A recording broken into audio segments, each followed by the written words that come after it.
hook sent him down. He hit him, and he fell. He hit him? Yeah. This is Corey Ellis Pujols, a 27-year-old Dunkin Donuts manager with no criminal record. He just landed a deadly blow on a 77-year-old man, and that singular act was just enough to ruin his clean records, claim the life of a man, and earn him significant charges. On May 4th, 2021, just after 1:30 p.m., Tampa police were called to a Dunkin Donuts inside a Circle K in the Palm River area of Tampa. When officers arrived, medics were already treating the victim, 77-year-old Vanell Cook, who was unconscious and bleeding from the head.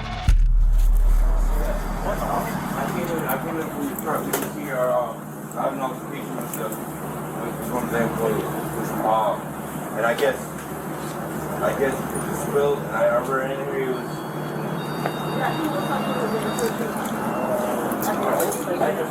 My neighbor here picked up the street in Florida, 33619. What happened? I don't know what happened. I was there. He was actually there. Don't check again. He was and he went down. Which kid? He has heart problems. He's 100% disabled. That is Disabled veteran. Disabled veteran. He's got allergies. He's seen allergies. What do you have? Almost immediately, Corey Pujols approached the officers and told them he was the man they were looking for. Calm and cooperative, he explained exactly what happened. Yeah, so first and foremost, let me just say my name is Corey Ellis Pujols. I am the guy you were looking for in regards to this situation. The long and short of it is that here obviously at Dunkin, he's a regular. He normally comes through here and orders a large hot coffee. But today, maybe he's having a rough day or something, and he decided to be extremely profound at the mouth. And I asked him respectfully on the microphone, could you please not use that kind of language, obviously with me and my employees. And as well as that, and he said no, and then he came around to the window. He kept going at the window. And then I guess he was going to come inside, so I came inside. I came on this side to let him know. He asked for the manager. Our current store manager is off already. She worked morning shift, and she's currently otherwise here. So I would be for the senior shift. I've been here a little bit longer than he has, so I reserve responsibility for that. In any case, I came out to let him know. I said, listen, sir, with the profanity that you used, I would highly recommend that you go on about your business. We don't want to serve you any coffee today. Maybe you can try again another day, but you have clearly upset. Feel me, the atmosphere here, and we would like for you to go on about your business. I asked him to do that repetitively. It's all on camera. As I mentioned, he came inside, and when he came inside, he addressed me, and he was looking. I said, hey, listen, the manager's not here right now. I'll give you the manager's store number and all that good stuff. And he didn't want it, and I said, sir, well, can you please go on about your business again and have a good day? He said, no, you're a nigger. And then I said, and I'm sorry, I had a little bit of an issue with it. I said, say it again, and he did. Right hook sent him down. So it goes without being said that you can't hit somebody because they say something you don't like. I very Doesn't matter. well. I'm just telling you, brother. No. I agree. Believe me. I'm terrified right now, but I agree what you're saying. You shouldn't. I have had a fit of racism since I've only been here on about 2 months, and I've dealt with so much of it. And I'm not saying that is a reason to do it. I'm not. I got people that say a bunch of hateful and horrible stuff to me every single day. For the past 16 years, I let it go in one ear and out the other. It ain't gonna hurt you. This will get you in trouble. Not gonna get you arrested, but I mean, dude, you hit him and he fell down. Yeah, and he hit his head pretty good. And he should have never said what he said. But guess what? That's the country we live in. You say what you want to say.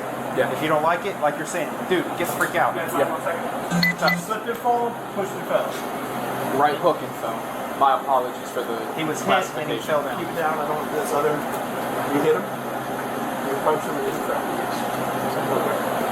I'm not one to run from what I've done. No, you're fine. And again, he's a regular, so I honestly feel like about this situation. All right, no worries. Some guys have to go at you. Yes, sir. You should take it easy. Howdy. Gentleman came in, was being very rude to this gentleman, which is the on-duty manager. Acting manager for all intents and purposes. Yeah. Said some few expletives, and he hit him, and he fell. He hit him? Yeah. Okay. Did you get his information yet or no? I have not. I just came in. That's his grandson that's with him, though. Okay. That is his grandson. I was just talking with him. Information necessary. So, yeah, you want to grab his 43? I have. We do have surveillance. However, when the boss leaves, she locks the. That's fine. Yeah, she locks the. So here's the reality of what could happen. Yeah. If you charge a battery, yeah, you could be charged a battery. Right. You know, that's after we speak with him and see what's going on. I'm aware. Yeah. Yeah. I'm not trying to get on to you, man. Yeah. No. You can't let, and I'm telling you this from here on out, you can't let what somebody says anger you. Yeah. Like I said, I deal with it and I let it go on. I mean, people say nasty and hateful stuff to him and I just believe because me, we do our job. I know. For no reason. I know it. You're going to have people like that throughout your life. You just got to let it go in one ear and right out the other. And just realize that he's going to leave and be on his way and you're going to still be here working. Right. You know? So we'll let them get him loaded up and everything like that. Just do what you got to do, bro. I'll be in here in a minute. Yeah, I'm not going anywhere. You're cool. You're good to go, man. Thank you. It started moments earlier in the drive-thru. Employees couldn't hear Cook through the speaker. He became agitated, began yelling, and was told to leave without being served. Instead, he parked and walked inside. A Dunkin' employee who dealt with Cook at the drive-thru told officers the same story Pujols did. So basically, he was just being, outright rude when your card is going through. But he was just being For what reason? Verbal. I asked him if he wanted iced or hot coffee. He instantly was like cold coffee. Confident. He was like, who the fuck likes cold coffee? I always ask for the same. Y'all always get it wrong. I'm like, okay, sir, we cannot hear and identify you at the window. So he got mad because you asked him if he wanted ice or hot coffee. Yeah. Instantly off rip, he was already mad.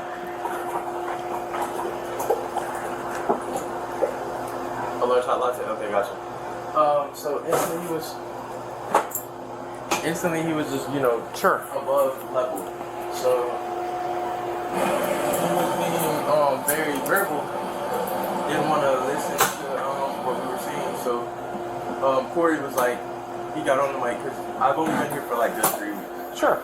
But I've had Dunkin' experience, so Well, that shouldn't be a normal reaction of somebody. it shouldn't be a normal reaction. So he didn't want to. Oh. Thank you, sir. Okay, so yeah, he was being really verbal for absolute no reason.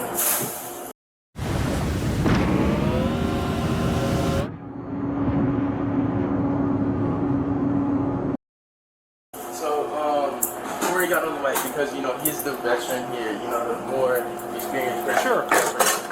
So he took over the mic and was like, "Can you not talk to the customer employees like that?" And he didn't listen. So he said, "Okay, you know what we're gonna do? We're not gonna take your order today. We're gonna politely ask you to leave." Came up here, we had a verbal like, "Can you leave? We're not gonna take your order," type of thing right here. We were reassuring him that he could come again later. So then that's when he came up to the front and was right there. So even after y'all asked him to leave, He kept on coming. he parked, and when you say up there, up at the front counter. Yeah, he came to the car. So we knew Corey was gonna. So me and Corey went up there to wait and tell him to leave again. He didn't want to listen again, so we asked him to leave multiple times, and that's when he called Corey the N-word, and it escalated from there. What did you see happen from there? From what I seen is I heard him Corey told me to call the cops off rip. So I was calling the cops, I was calling my manager, I was calling everybody.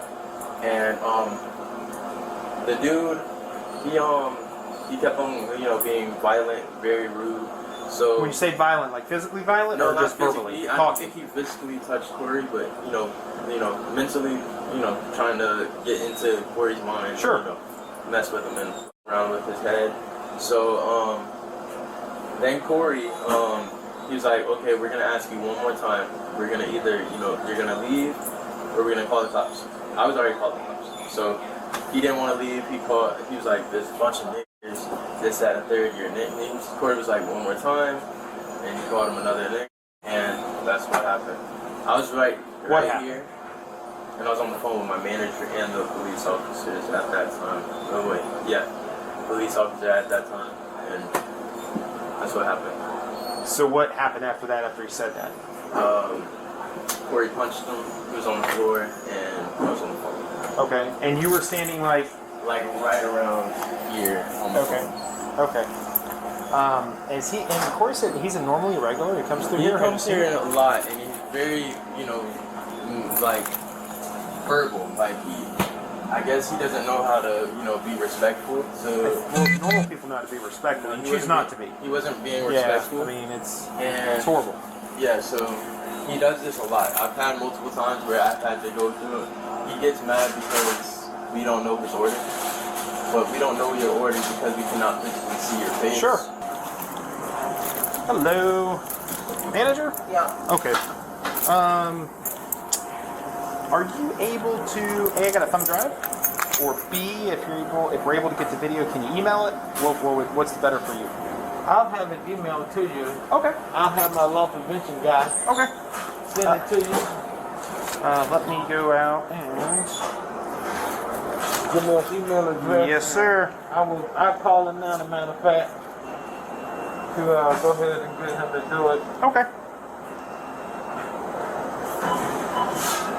Police requested the store's surveillance footage, and it told the exact story the two employees told. Instead of leaving the property as the employees requested, Vanell Cook parked his car and walked inside the store. Seeing this, Corey Pujols, the on-duty manager, immediately told a coworker to call the police. Cook approached the service counter and continued arguing. Pujols stayed on the opposite side, separated by a waist-high swinging door, and repeatedly told Cook to leave the store. During the confrontation, Cook used a racial slur, calling Pujols the N-word. At that point, Pujols stepped through the swinging door, moving closer but keeping his hands at his sides. He warned Cook not to say the word again. Cook repeated the slur. In response, Pujols threw a single punch to Cook's jaw. Cook fell backward, struck his head on the concrete floor, and lost consciousness. Pujols then walked away as emergency services were already being called. The victim, Vanell Cook, was later revealed to be a registered sex offender with a long criminal history involving child exploitation. Prosecutors would later describe him as an unsympathetic victim, but legally, none of that justified the punch. The officers eventually did what they had to do. It feels better in here.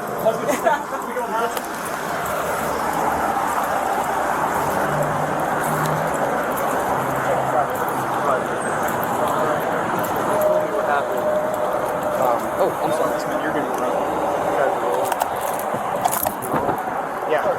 Yeah. They told me what happened. I feel for you 100% right now. What's happening at here is not acceptable in any way, shape, or form. And I understand your anger and your level of frustration, but I would be pissed too. And this is one of those things that there's one thing that's steering us right now, and it's the level of force. He's in critical condition right now. It's not okay. He has his brain swelling right now. He's unconscious and everything. So I'm going to pray for you and for him that he recovers. If he recovers, he's okay. Just get him out there.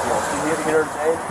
It's the level of injury. Had he not been this injured, there's a lot of things he could have done. Because, like I said, nobody here is okay with what that guy said. And none of us would know at all, And he deserves to put his place for that. But because of how seriously he's injured, we have no choice. So I want you to understand that. Everybody here agrees that what Kentucky is wrong. What he said he was wrong. He has to like I said, he's not in there. So I'm going to pray for you and for him that he recovers, that he just hopefully go away. But for the time being, you're going to be charged 1 count of battery on the elderly male, which is over 65 years of age. You'll have a bond, so it's not going to be really high. You're going to bond out tonight at some point. And then we'll just pray all of us. This guy recovers and everything will work itself out. You know what I'm saying?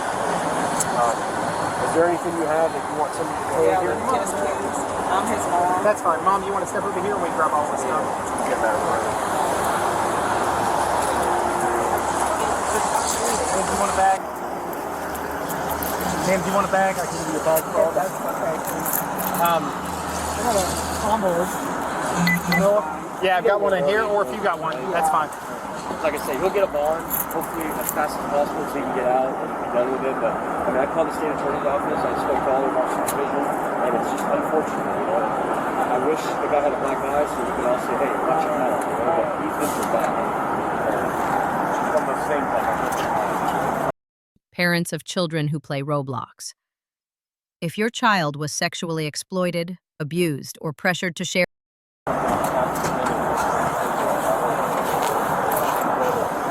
Really sad situation. What could make it go best? I remember you guys talk anymore and I'm sorry. Corey, you have anything else on you, brother? No, that's it. Took everything else. That's for mom. Okay, that's it? Right here. Yeah, that's for mom. That's it for the car? Yes. Yes. Corey, you'll have a seat in the car over quick. Yes. Brother, what the detective was saying, we 100% agree. But when his head hit hard and everything, when they brought him out here, he was unconscious. Yeah. And then while he's up there, he's not doing good right now. He could get better, okay? So you go down, we'll tell mom. Mom can go down. Yeah, you do that and I'll 1035 you. Do they? Okay, that's fine.